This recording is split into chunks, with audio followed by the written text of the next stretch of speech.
Herkese merhaba, Kitap Felsefe'ye hoş geldiniz. Ve başlamadan hemen önce kanalımıza abone olursanız çok seviniriz. Bugün yayınlandığı 1975 yılından itibaren ahlak üzerine düşünme şeklimizi kökünden sarsan bir kitabı konuşacağız. Peter Singer'ın o meşhur ve kışkırtıcı eseri Hayvan Özgürleşmesi.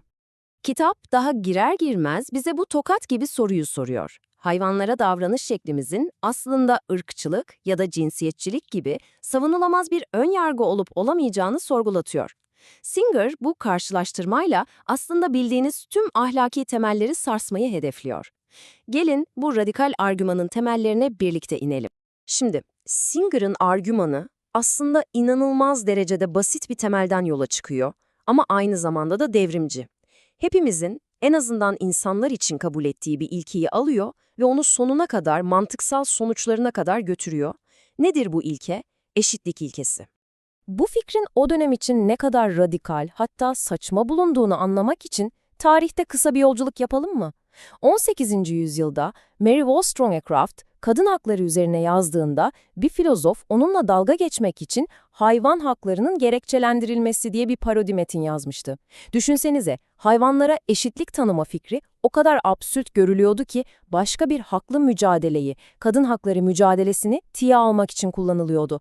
İnanılmaz değil mi? İyi de Singer'ın bahsettiği bu eşitlik tam olarak ne anlama geliyor? Çünkü bu kavram çoğu zaman bizim anladığımız şeyden çok daha farklı bir şeye işaret ediyor aslında. Bakın, Singer burada çok net bir ayrım yapıyor. Bir yanda olgusal eşitlik var. Yani ne demek bu? Herkesin aynı zekaya, aynı güce sahip olduğu iddiası. Bu açıkça yanlış değil mi? Zaten kimse bunu savunmuyor.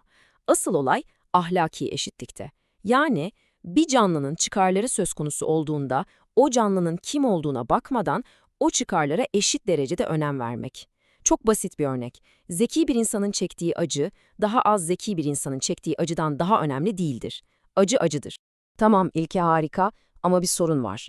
Bu ahlaki çemberin içine kimleri alacağız? Nerede duracağız? Sadece insanlar mı? Peki ya diğer canlılar?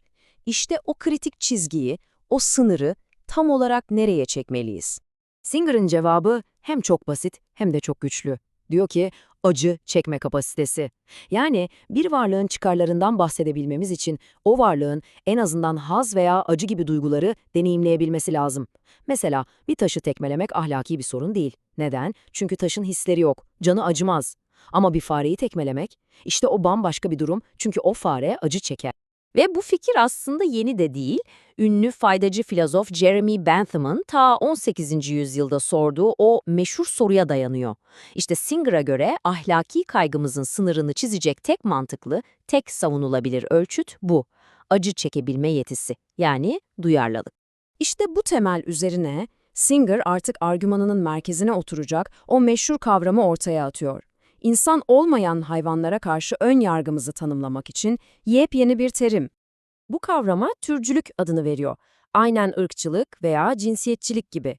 Tamamen keyfi bir kritere, yani ait olduğumuz türe dayanarak ayrımcılık yapmak demek bu.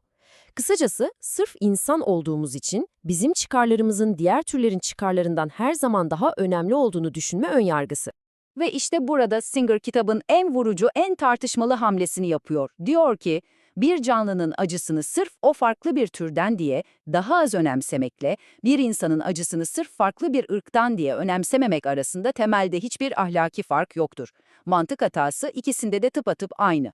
Peki, tamam, felsefesi bu. Ama bu türcülük dediğimiz şeyin bizim gündelik hayatımızdaki yansımaları ne? Singer'e göre aslında her yerde. En sıradan alışkanlıklarımızda, her gün verdiğimiz ve milyarlarca hayvanın kaderini belirleyen kararlarımızda gizli. Gözünüzde bir terazi canlandırın. Ahlaki bir terazi. Bir kefesinde bizim çıkarlarımız var. Peki hayvanları kullanma nedenlerimiz genellikle ne? Damak zevkimiz, bize kolay gelmesi, alışkanlıklarımız.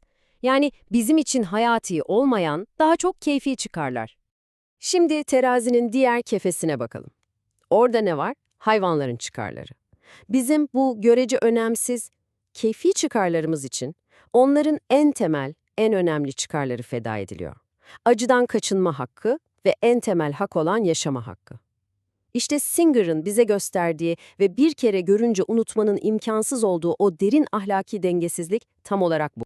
Ve Singer bütün bu argümanı kurduktan, bütün kanıtları önümüze serdikten sonra bizi son bir soruyla, adeta bir meydan okumayla baş başa bırakıyor. Peki bu meydan okumayı diğerlerinden farklı kılan ne? Çünkü bir düşünün, diğer bütün özgürlük mücadelelerinde ezilenler bir şekilde seslerini duyurabilirler, protesto ederler, oy kullanırlar, örgütlenirler. Ama hayvanlar, onlar bunu yapamaz. Bu yüzden de tüm ahlaki sorumluluk tamamen ve sadece biz ezenlerin, yani biz insanların omuzlarında. Ve kitap bizi şu yakıcı soruyla kendi vicdanımızla baş başa bırakıyor. Bu tiranlığımız devam edecek mi? Ahlakın kendi kişisel çıkarlarımızla çatıştığı anda hiçbir anlam ifade etmediğini mi kanıtlayacağız? Yoksa gücümüzün yettiği varlıkları sömürmeye mecbur kaldığımız için değil, bunun ahlaken yanlış olduğunu anladığımız için mi bir son vereceğiz? İşte hayvan özgürleşmesi bu soruyu bizim yüzümüze vuruyor ve cevap her birimize kalmış.